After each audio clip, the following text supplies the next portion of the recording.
Welcome back. Time for your morning rush, taking you commercial free all the way up to the Today Show, which starts in about 6 minutes. But first, here are the 6 things you need to know before you go this morning. Number one, Temple Fire officials are investigating the cause of a fire at an apartment complex that left 8 people without a place to go. It happened at the District 2114 apartments on 5th Street just before 1 o'clock this morning.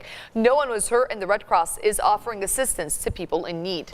Number two, Waco police have an update on a missing 74-year-old man. Authorities say a video shows Charles Johnson walking southbound on University Parks Drive towards the Downsville area. Police say Johnson suffers from dementia. If you have any information about his whereabouts, you are asked to contact police. Number three, Kids 2 is recalling nearly 700,000 rockers due to 5 infant deaths. That recall involves all models of the sleeping rockers sold nationwide between March of 2012 and April 26, 2019. The recall comes just 2 weeks after a recall of Fisher-Price sleepers linked to 32 deaths. Number four, this week marks National Screen-Free Week. It's an annual event that encourages people to put down their devices and rediscover the joy of life pre-screen. The World Health Organization has just released its screen time guidance, asking parents to set screen limits for kids and organize media-free zones in the house. Number five, it's a cone zone alert for people who work or live in and around Waco. Starting today, the 4th and 5th Street exits taking you to downtown will be closed. For more information about other road closures, visit our website, kcentv.com. And the final thing you need to know before you go this morning, it's been 3 weeks since the Lady Bears won the national championship. Tonight, they're going to be celebrating big at the White House.